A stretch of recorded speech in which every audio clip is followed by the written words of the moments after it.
பாட்டி பாட்டி பாட்டி பவித்ரா குரல் மாதிரி இல்ல. பாட்டி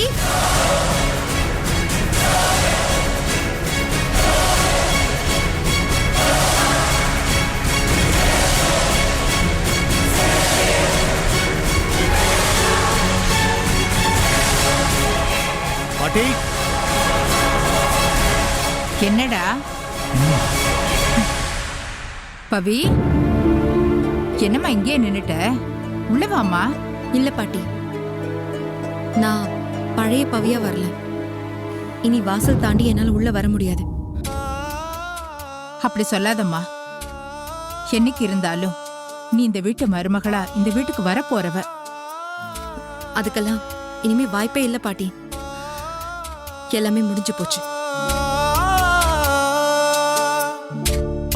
உங்க பொருள் ஒண்ணு எங்க வீட்ல இருந்துச்சு.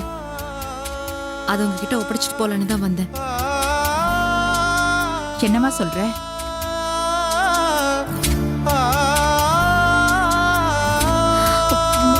இது என் அண்ணன் பொண்ணுக்கு அவர் பர்த்டே கிஃப்டா கொடுத்தது.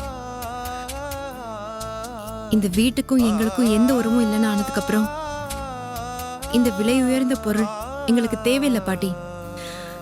அதான் திருப்பி கொடுத்துட்டு போலான்னு வந்தேன். இது வாங்கிக்கங்க பாட்டி. என்னம்மா நீ குழந்தைக்கு அன்பா கொடுத்தத அத வீடு தேடி வந்து திருப்பி கொடுக்கறேன்னு சொல்ற? நான் இந்த வீட்டுக்கு மருமகளா வருவேங்கிற நம்பிக்கையில தானே பரிசா இதை அவளுக்கு கொடுத்தீங்க. நான் இங்க வரப்போறதில்லன்னு ஆனதுக்கு அப்புறம் இத திருப்பி ஒப்படைக்கிறது தானே நியாயம்.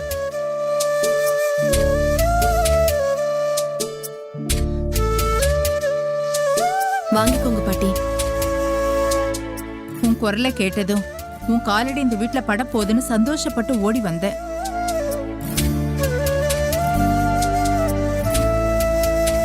நீ வார்த்தைங்கிற நெருப்பால என்ன சுட்டுட்டம்மா. என்ன மன்னிச்சுக்கோங்க பாட்டி. உங்களை வேதனைப்படுத்தணுங்கிறது என்னோட நோக்கம் இல்லை. அகம்பாவத்தோட நடந்துக்கிறதா நீங்க தயவு செஞ்சு நினைக்காதீங்க. இந்த நகை என் வீட்டுல இருக்கிறதுக்கு என் தன்மானம் இடம் கொடுக்கல.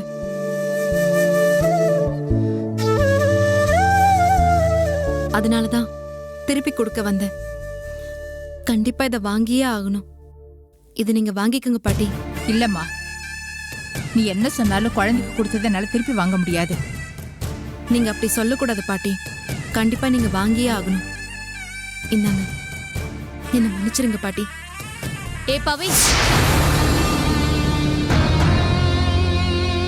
இன்னும் உன் திமிரு அடங்கல போல இருக்கே. ஒரு ஃபங்க்ஷனுக்கு கூப்பிடுவீங்க, அதுக்காக ஒரு பொருளை கிஃப்டா கொடுத்தா அதை திருப்பி கொண்டு வந்து அவமானப்படுத்துவீங்க. சரி, நகையை திருப்பி கொடுத்துட்டேன். இவங்களால உங்க குடும்பம் நல்லா அனுபவிச்சுதே, அதை எல்லாத்தையும் எப்படி திருப்பி கொடுப்ப? என் குடும்பம் அனுபவிச்சதா? என்ன அனுபவிச்சது? எனக்காக என் குடும்பத்துக்காக என்னென்னமோ செய்யறேன்னு இவரும் சொல்லியிருக்காரு. ஆனா நான் எதையுமே ஏத்துக்கிட்டது கிடையாது.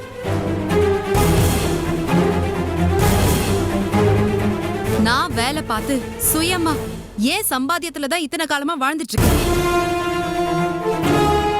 அப்படி எனக்கே தெரியாம உனக்கு தெரிஞ்ச ஏதாவது என் வீட்டுல இருந்துச்சுன்னா சொல்லு, அதையும் எடுத்துட்டு வந்து கொடுத்துறேன். மாமா, பாத்தீங்களா மாமா? நீங்க இது வரைக்கும் அவளுக்காக எதுவுமே செய்யவே இல்லையா? கொஞ்சம் கூட நன்றி இல்லாம எப்படி பேசுற பாருங்க. பாட்டி, நான் கிளம்புறேன். பவி, இந்த வீட்டுக்கு சொந்தமான இன்னொரு பொருளும் உன்கிட்ட இருக்கு. அதை திருப்பி கொடுக்காம போற? இன்னொன்னா? அது என்ன பாட்டி?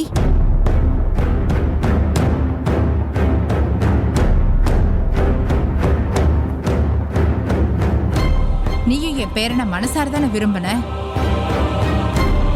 உங்களுக்குள்ள என்ன சண்டை சச்சரவு வேணாலும் நடந்திருக்கட்டும். நீ அவனை வெறுக்கலாம், ஆனா மறக்க முடியுமா? உன் மனசுல இருந்து அவனை தூக்கி எறிய முடியுமா? இந்த நகை போல உன்னால திருப்பி கொடுக்க முடியுமா? உன்னால முடியாது பவி. அத திருப்பி கொடுன்னு நானும் கேட்கல. ஏன்னா கொடுக்க முடியாததை எப்படி கேட்க முடியும்? அதனாலதான் சொல்றேன், நல்லா கேட்டுக்கோ. ஒரு நாள் என் பேரனோட மனைவியா இந்த வீட்டு மருமகளா நீ வருவ. கண்டிப்பா அது நடக்கும்.